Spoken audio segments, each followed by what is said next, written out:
Today I sit down with legendary coach Vasilis Anastopoulos.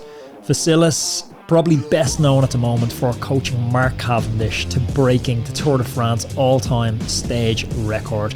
Previously, he's worked with some of the biggest teams in the sport, including Quick-Step, now finds himself at Astana, Kazakhstan. Today we sit down and we try to deconstruct exactly what Mark Cavendish's preparation was like. What training sessions was he doing? How much time was he spending at altitude? Was the focus on sprinting, climbing? Did he do strength training, core work? We get into the weeds of it all today. Please welcome to the podcast, Vasilis.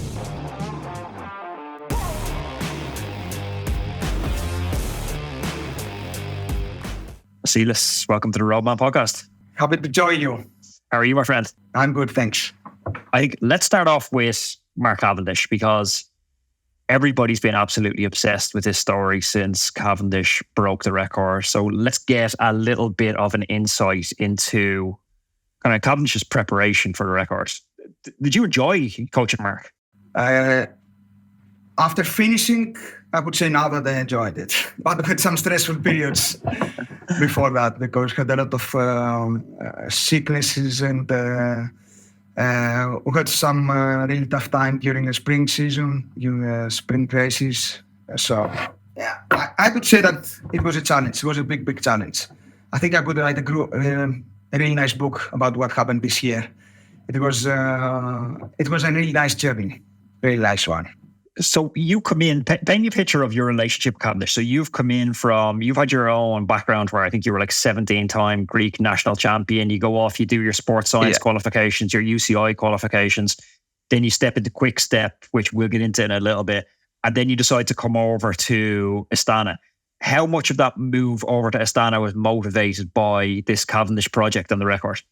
The truth is that when I had talks with Alexander Vinokourov of joining Astana, we didn't know that Mark would continue. So we started the chat during the Tour de France last year.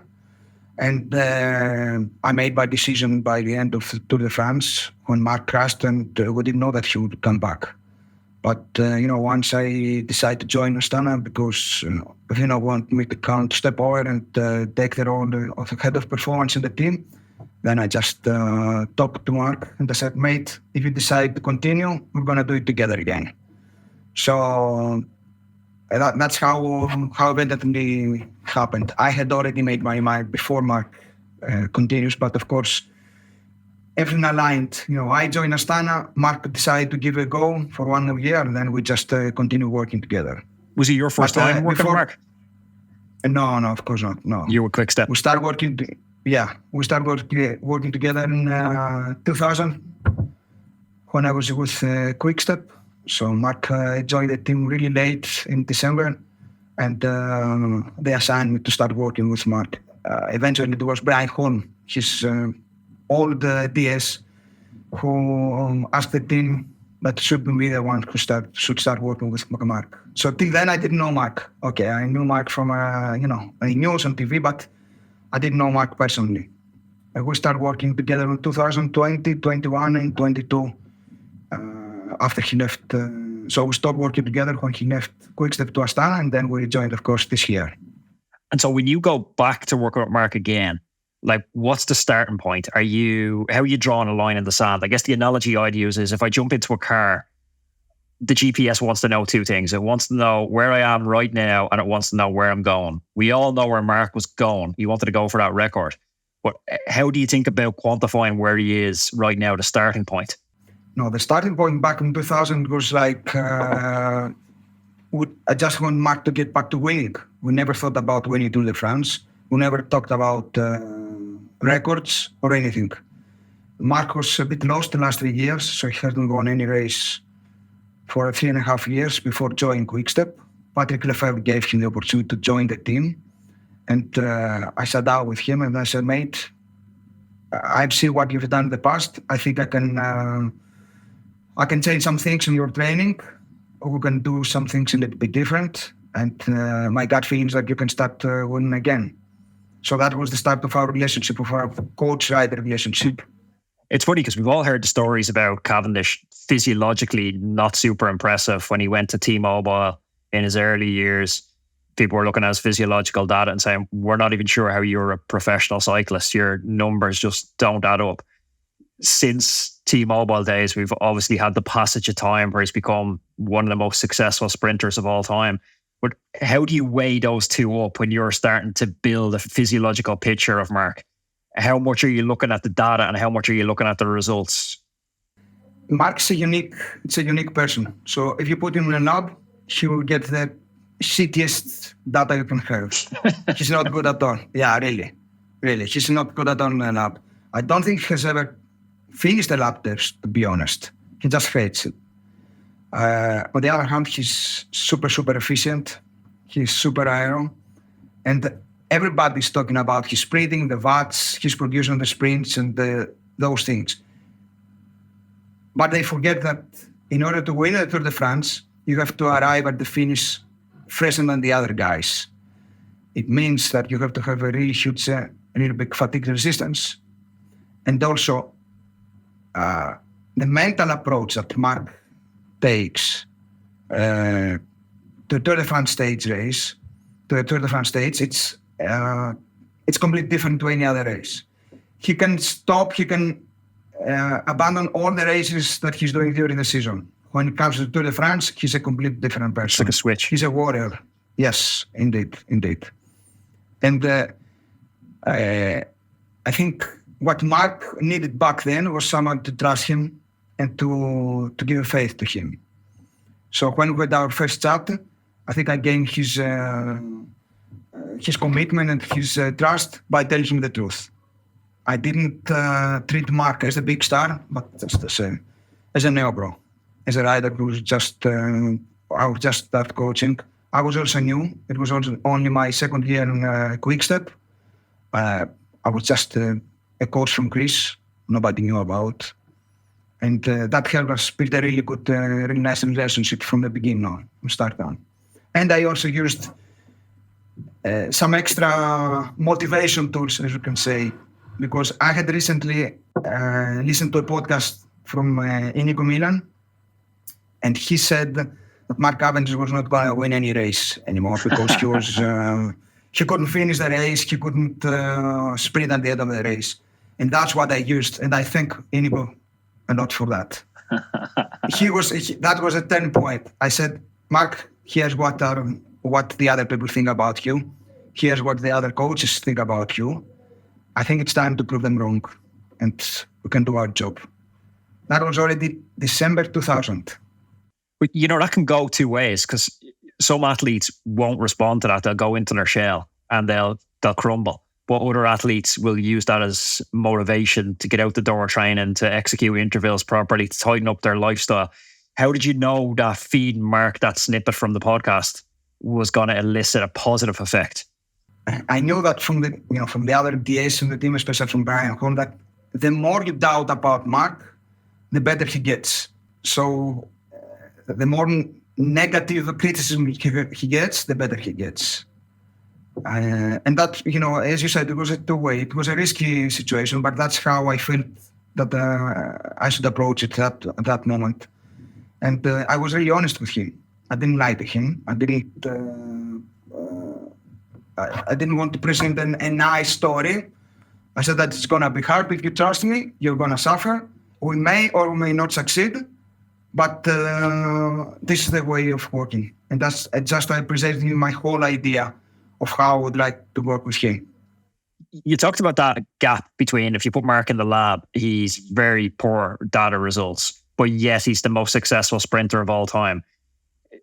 Can we start to understand with modern technology now how to bridge that gap? I think when he was at T-Mobile, we didn't have the tools to understand the complex stuff like fatigue resistance, like efficiency levels, like aerodynamics.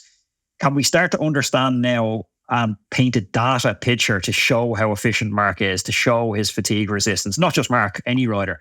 Is the testing there to show that stuff now? I think only if we get the data from the races itself, we can really understand what's going on. For example, Mark is really efficient. He's saving a lot of energy during the stages in a hard race like Tour de France. He knows how to move in the peloton. He knows how to save himself So he doesn't spend any extra kilojoule of energy that's required. And the way of sprinting is just unique. I think he's still one of the most aero riders in the pro peloton when we're talking about sprinting. I remember racing crit races in the US, and sometimes you'd have like a 2 kilometer circuit, and you might have a 100 kilometer race. So you have 50 laps of this 2 kilometer circuit to do. So you'd have 50 opportunities to do this left-hand corner. So you got to experiment, and each time I'd be looking at my power and thinking, okay, can I get my head a little lower? Can I change my angle of entry? Can I change my angle of exit? Just to get my normalized power down a small bit on that lap to save some energy. But now when I look at what we call like these huge talents coming through, so many DSs are signing riders off the back of just purely their data. I'm hearing all the time, oh, this kid rode, Rocker Coba and he's after breaking the record, or this kid done so-and-so time. But when we just look at the times these kids are doing, we just look at watts per kilogram, it's not capturing that efficiency. Do you think you can teach that efficiency?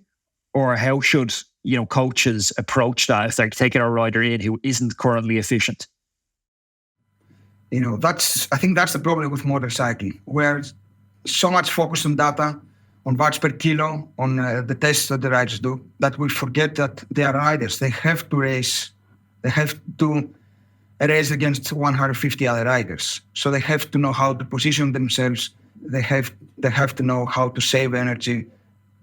They need to be racers. Otherwise, we just do lap tests or a 10K time trial, uphill time trial, and make the world champion or something. Yeah, it's true. Because nowadays we're bombing from managers, from young riders with exceptional numbers. But at the end of the day, you need to be a racer. You need to know how to race your bike and how to race in the peloton. The fact that we have a lot of crashes lately, not only now, the last 2-3 years, is because the riders sign pro contracts so early that they don't do the necessary steps on their development. So many riders don't have the foundations to step to the pros. We have forgotten that you have to start with cadet, go to junior, under 23s, and then to the pros. Most of the riders now step immediately from all the teams. Eventually now sign riders from the juniors to the pro riders. But they forget that the development path should be respected.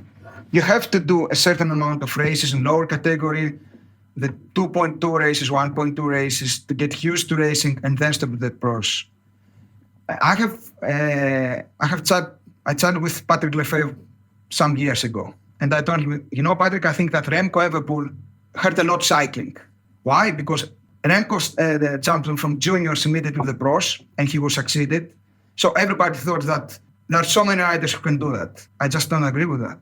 We should be patient. They should just focus on the fundamentals, learn the classic and the basics, and then step on to the pros. But is the problem with this that the people who are incentivized, like the team owners, everyone wants to find the next Remco. So the riders, in a sense, become collateral damage. The riders, there's not that much consideration given to rider welfare. So, by that I mean, if we take 20 riders who all have good data and we put them all into the pro peloton straight away, maybe 19 of them don't make it. But if they find one Remco, it's all worthwhile. But if you had a slower build-up like the French call it Le Métier, like the apprenticeship, and you put them all into a French amateur team, then you put them all into a continental team riding 2.2s, 2.1s, and build them up slowly, maybe 6 or 7 or 8 of the 20 make it. Roadman, I'm going to date myself here, but I've been riding the bike for almost 20 years. And in that time, I've cycled through every cycling apparel brand out there. And I kept swapping out different apparel brands each season until I found LeCol. There's something really different about LeCol, and as soon as you slip into the gear, you notice it feels different, it feels better. I've had the pleasure of chatting with Janto Barker on the podcast. He's the LeCol founder, and his dedication to crafting the fastest, most refined cycling apparel out there, it's nothing short of inspiring. Janto isn't just trying to create gear. I get the feeling he's actively and obsessively trying to perfect correct cycling gear. Trust me, as soon as you slip on the LeCol kit, as soon as you zip up that jersey, you can feel that commitment. The proof for LeCol, it's in the pudding. This is the same kit that Jay Hindley wore when he clinched overall victory in the Giro d'Italia. There's a confidence that comes with wearing apparel that's been battle tested and podium proven in races like the Giro d'Italia. Trust me, feeling good on the bike means you're going to perform better. If you have a second, I highly advise you to jump on over to LeCol.cc and check out their amazing range of kit and experience this feeling for yourself. Yeah, exactly. That's what happened. Because the teams, the team bosses, they just need to find this exceptional talent who's gonna win races in 2-3 years' time already. This is exactly what's happening. How do we stop that? I'm not saying it's bad or not, or it's good or bad, but in my point of view, it's how it goes now, and it's not right. So if you're looking to sign a rider next year, and Vinokourov comes to you and he's looking for advice on two riders, both physiologically identical, how do you start to balance the consideration of efficiency, fatigue management? Is it straight out you just look at their results and say, well, they both have the same type engine, but this guy's getting much better results? I think it's a combination. You have to look at the results, you have to look at the race history, about the race the riders have done, the position they have finished, and I like to talk a lot to my riders or to the ex-riders, because the riders are the ones who raced against each other in the peloton. So if I'm going to sign a rider, I'm going to ask my riders, the riders who are racing now in the team, what do you think about this guy? How is he behaving in the peloton?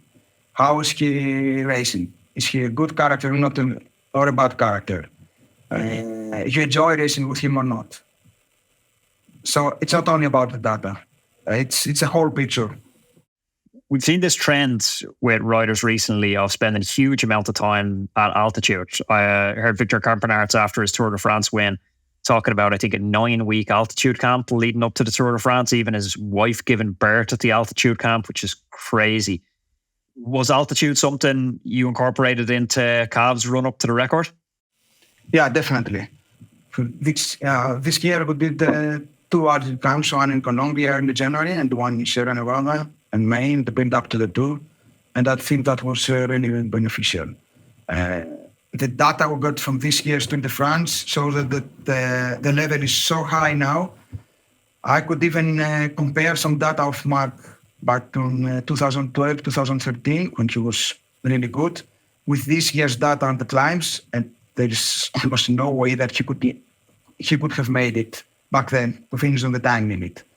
It's not a coincidence that a lot of sprinters this year either stopped the race, like Fabio Jakobsen, because it was too hard, or they were out of the time limit. And the truth is that we had to study really well this year about the base that had to do with of course, with the team, and the time gaps had to have in each climb in order to make the time limit. And sometimes it was really, really close. So I think if we hadn't done these altitude camps, Mark's sprinting would be the same, but his climbing ability, his endurance will not be the same. He would suffer more. Does everyone respond to altitude, or is there altitude genetic responders and genetic non-responders? Now, to my experience, not everybody responds the same. But on the other hand, you can do an altitude camp and you can gain so much. You have so many gains. It's not only about the, hematocrit, hemoglobin, about these physiological gains. You can also have your environment where you not only train, eat well, sleep well, socialize with your teammates, and you repeat it every day. So even if your blood values don't go up, don't improve, all the other parameters will improve. So I'm really a big fan of the altitude camps. And for someone like Mark going into the altitude camp, do you pull back on training intensity? Do you pull back on training duration? Or how do you think about setting up a training plan during an altitude camp? For example, the camp that we did in May, which was like almost a month and a half before Tour de France, was mostly focused on the hours and on climbing meters every day. So I want to accumulate a lot of fatigue, to spend a lot of days climbing. So his muscles are used to a lot of climbing, because that was the profile of the Tour de France. Don't forget that this year's Tour de France had really a lot of climb meters. So that's the purpose of that climb. I knew that he would get slower after this climb, but he will get more confident on the climbs, and he will get a little bit faster on the climbs. I devoted this period, so he did the Alp Cup in Sierra Nevada, and then we did Tour de Suisse.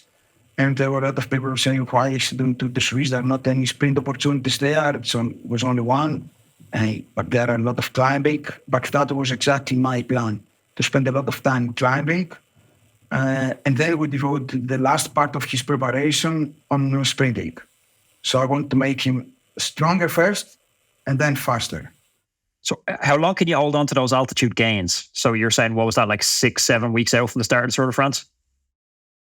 Yeah, based on our research, you can keep it for 2 months. Okay, amazing. Easily after the finish. There are, of course, individual characteristics, but I think you can even keep it for 2 months. And are you a fan of strength and conditioning work? Yeah, we did. The problem with Mark is that he had some issues with his back, so we don't do any gym sessions. But on the other hand, we spend a lot of time on core stability exercises and specific core program for him. It's bizarre to say that, but Mark hasn't done any gym for the last, any weight training the last 3 years that we worked together. And when you say core training, is that every single day, or is it like a couple of times a week? I'm talking about 4 times per week. 4 times a week. So I prefer when we have the long rides, 6-7 hour rides, to focus on this, on the aerobic development, spending many hours on the bike, on good nutrition, and skip these sessions. Yeah, it's funny because we're increasingly in a world where everyone's looking for a hack or a shortcut, a fast way to get to success, not just in cycling, in everything. But it's refreshing to hear you and other top coaches like Stephen Seiler, Dan Lorang, John Wakefield, all just emphasizing that time in the saddle. You need to just spend 6, 7, 8 hours riding your bike in one go. That there's no shortcut around time in the saddle. Yes, exactly. At the end of the day, it's how much time you spend in the saddle who will define if you're successful or not. And you said there are not shortcuts. You cannot reach a level to be protagonist in a Tour de France stage with 2-hour rides, even if you do the craziest intervals you can ever do. So when you look at long rides, are you predominantly zone 1, zone 2? And then as a follow-up to that, how do you know when enough endurance is enough? Are you looking at like LT1, LT2, or when they're moving a certain amount right, you're thinking, okay, we have endurance boxed off, now we can start to layer on intensity? Or what's your protocol for considering how much endurance to do and when to stop it? Yes, I'm focusing on the time that we spend on LT1 during the endurance rides. And then I can see, so always the target when you do such long rides is to improve a little bit to move your LT1 close to the LT2, and then move the LT2 close to your VO2 max. It's the optimal goal for each coach. So this is how I define if the 6-hour ride or the 7-hour ride had the desired effect to the rider. And of course, it's different when we're talking about for sprinters or for climbers, GC riders. It's a completely different approach, of course. And so what's the intensity level they're spending time out on those long endurance rides? Because I've seen some coaches even putting zone 1 rides in.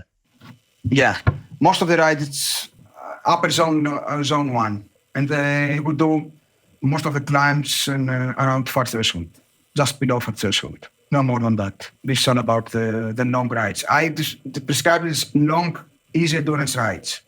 I want the riders to finish those long rides tired but not exhausted. This is how I describe them. I always tell them I want to finish tired but not completely spent. That's not the target of this session. So when they're getting up the next day, are they carrying residual fatigue from that ride, or they feel like they could do the same ride again? They can feel like they can do the same ride again. I think that's the key on the success. And do you look at data like heart rate variability, anything like that, to determine their readiness to do the next day's training session? Roadman, I know how serious you take your goal setting, whether they're fitness or life-related goals. If you're looking for a powerful ally to support you on this journey, look no further than HUEL. HUEL has become my secret weapon for when I don't have time to prepare a balanced meal. It ensures I get the nutrition I need without sacrificing time or taste. Plus, it stops me from reaching for that takeaway menu. I always throw a bottle into my backpack when I'm heading into the city to work, and it stops me eating junk convenience foods, snacking on croissants and bars of chocolate, because I know they don't support my training goals. It's a handy, nutritious meal on the go, and it's got over 22 grams of protein. HUEL is perfect for athletes that don't have time to cook or prepare food before a training session. It's convenient, nutritious fuel at your fingertips, ensuring you hit your daily fueling needs for that session. HUEL Ready to Drink has 26 essential vitamins and minerals in every single bottle. You're getting a whopping 175 health benefits. Plus, it's made from natural ingredients like tapioca, sunflower seed, coconut, and more. The best part, it's the flavours. There's 8 crazy, beautiful flavours. Iced coffee is what's in my backpack right at the moment. You can get HUEL directly to your home. All you got to do is head on over to the HUEL website, huel.com/Roadman. Yeah, I would take, HRV, resting heart rate, urine color, the weight, all this data the next morning to see if they are recovered from the rides or not. Because also we're talking about specific blocks of training. It's not only about one training. Usually we do 3-4 day blocks or 2-day blocks. And then you have to be able to manipulate these sessions and to combine them. So at the end of the day, you have the total idea, the total picture after how the rider looks like after 2-3 days of work. If he needs 1 day of recovery, if he needs 2 days of recovery, it's up to the coach to determine, based on his experience, what is the response of the rider. Because nowadays we have a lot of data, we have a lot of, as I said, a lot of metrics. But at the end of the day, the question that we do to the rider, how do you feel, is the most accurate one. Yeah. I think that's like a pendulum, because when I started and, I was reading books like Joe Friel's Training Bible, that was all they talked about. How do you feel? Do a morning score. What's your fatigue from 1 to 5? What's your motivation to train from 1 to 5? Your level of sickness. And then from that, you decide if you're going to train or not. But in the next 10, 15 years, we've seen this massive trend towards data. But I kind of view it like a pendulum. And it feels to me like the pendulum's back swinging a little bit away from data and going back to the rider. How do you feel? Because the data is always going to be a proxy for how do you feel. Yes, exactly. I also have the same philosophy. Because we might have so many data now, but we're not talking about computers. We're talking about human beings. And if the rider didn't sleep well, or didn't fuel well in the night before, or had a fight with his girlfriend while at the camp, he just needs to be honest and discuss it with the coach. Because if the riders were just computers, we would take all the data and we shouldn't need to do any training plans or any adjusting the training plans. We'll get the training plans for an automatic software, especially now with the AI technology, it would be really easy. And then we have the optimal training program for each one. Then we wouldn't need the coaches. But that's the job of the coach. We have to do with human beings. And we have to be very, very careful on what and how we prescribe the training to them. When you look at amateur athletes, what I've seen in the last few years is because we're all time crunched, we're all balancing conflicting demands in our time. We've, family obligations, work obligations, and then we're trying to squeeze our training in. What we've seen is athletes who can train 10 hours a week, they've started to add more and more intensity into that 10 hours. So it's like almost every day is just packed full of intervals and cadence changes. How would you approach that kind of philosophy you have of zone 1, zone 2 being so important with an amateur athlete who is time crunched? Nowadays that you can get the info so easily. Internet's full of training programs. The biggest mistake that the amateur athletes do is that they try to copy what the pros do, but they forget that the pros don't do anything except from training, eating and sleeping, while they have to do an 8-hour job in the morning and then have to go out for training. And they try to replicate the intervals that Pogacar, for example, is doing or Vingegaard is doing, while it's not possible. To me, it's really simple. If you are an amateur athlete, you have to devote most of your time on zone 1, zone 2, and then we can put some specific efforts just 2 times per week. That's enough for you. It's enough to bring you in a decent level.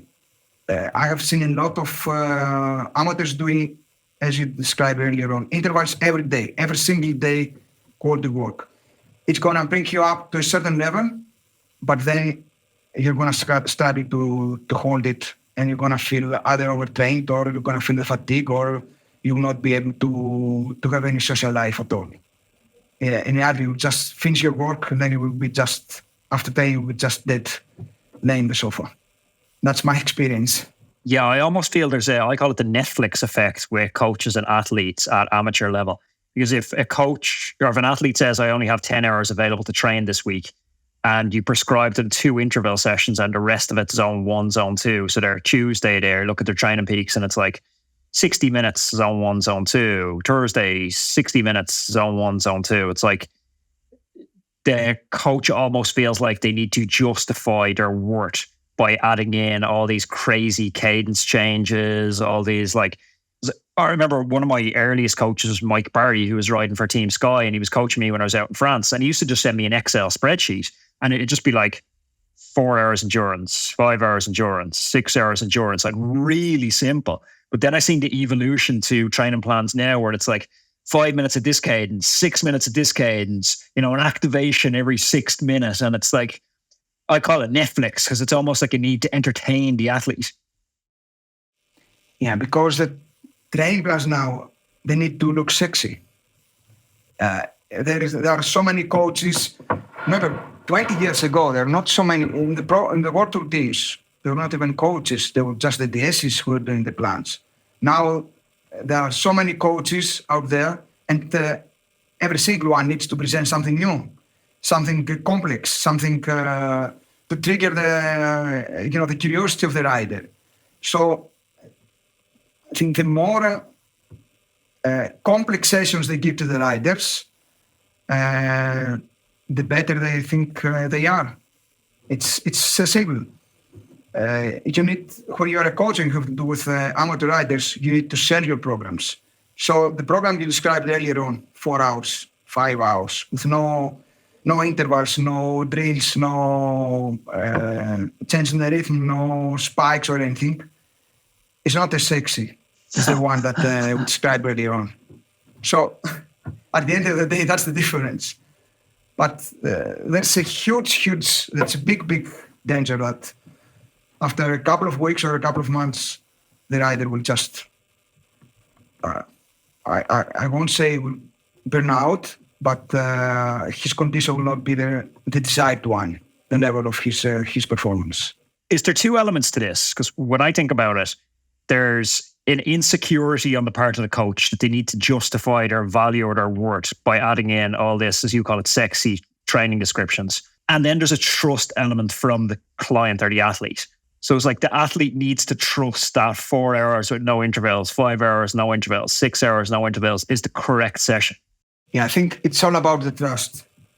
So if the rider trusts what the coach says, that we have to do 3 hours, no intervals, 4 hours, no intervals, instead of doing all those the crazy intervals. Don't get me wrong. I also do those crazy intervals with the pros.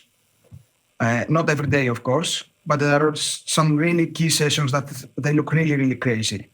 But you just can't do that every day, and you can't do that to the amateur riders because they don't have the foundations, they don't have the aerobic capacity to absorb these kind of sessions. Because usually they are really high intensity sessions. Could trigger the anaerobic capacity of VO2 max. And if you don't have the big engine, as we say, if your aerobic foundation, aerobic capacity is not well developed, then you just cannot absorb those sessions. You cannot tolerate. And if you do 2, 3, 4 times those sessions, then you'll need 1 week to recover. That's for sure. And here comes the intentions and the experience of the coach. How can resist on, even if the rider asks you to put some more sessions, some more hard sessions, some more complex sessions, how can resist to this demand from the coach, from the rider? How would you determine if an amateur athlete has done enough base training that they're able to start to absorb these higher intensity efforts? I would see the level, the percentage of LT1 to LT2, and also the percentage of LT2 to the VO2 max. So I would go back and look all this data to determine that, okay, he's done a lot of aerobic work, now we can move to the second phase, the phase of building up really high intensity. So what percentage are you looking at for it to be optimal? I would say for LT1 to LT2, close to 80-85%, and LT2 to VO2 max above 80-83%. Okay, so you're really trying to close that gap between LT2 and VO2 max. That's optimal. Yes. Yeah, exactly. Yeah. And I'm guessing there's no, like, what works for Joe won't work for Sally. It's very individual how much aerobic training it takes to start moving LT1 and LT2 to the right. Yeah, definitely. It's totally individual. That's why you have to have the data from the past years for each rider to study them, and then each one's completely different. Very interesting. And you talked about altitude camps for Mark. Do you think there's a value in amateur athletes in altitude camps, or is that just something they absolutely shouldn't consider? First of all, the altitude camps cost a lot of money. If you're an amateur athlete, you have to take time out of the work, be on holidays. Does it worth to spend so much time away from your family while your time out of work is limited during the season? Or it worth to spend this time together with the family and invest on doing some extra races, or going on holiday with the family when we can train. It's a balance. Of course, it's going to add something if you do altitude camp and you are an amateur rider. But on the other hand, what is the cost of your social life? Spend time with the family. As I said, they are not paid to win races. They are paid to do a job and ride their bike as a pleasure. If I was an amateur rider working 8 to 10 hours per day, and I would say to my wife that I'm going now for 3 weeks under the cab alone, I think my wife would have killed me. Divorce papers. That's for sure. Yes. Yes. Just to finish up, you mentioned AI briefly in the conversation. Is there any emerging trends or technologies that you're excited about coming down the pipeline that you think will change coaching? Roadman, whether you're a weekend warrior or a world tour rider, the right tools can make all the difference. Enter 4i's Precision 3 Plus Power Meter, the latest innovation from 4i, designed to help you reach peak performance. The Precision 3 Plus Power Meter is a compact yet powerful unit. It weighs just 9 grams and it's packed with features that set it apart, including integration with Apple's Find My network, giving you the peace of mind by letting you track your power meter wherever it is. Plus, you've got up to 800 hours of battery life. We all know that accuracy is key, and 4i's delivers a groundbreaking plus or minus 1% accuracy thanks to their unique 3D strain gauge technology. For those seeking even more data, the Precision 3 Plus Pro Power Meter offers dual-sided power meter metrics, giving you detailed insights into pedaling efficiency, torque effectiveness, and left-right balance. 4i's offers versatile product options to suit your needs. Choose from ride-ready power meters with pre-installed units on Shimano cranks, or up for factory-installed power meter, where you send in your crankset for a custom installation. Ready to elevate your cycling game? Trust 4i's Precision 3 Plus Power Meter. Precision, performance, and peace of mind all in one. Learn more by visiting 4iiii.com. That's 4iiii.com. I'm going to put that in the description down below. I think AI and data science, data engineers are really necessary now with the teams.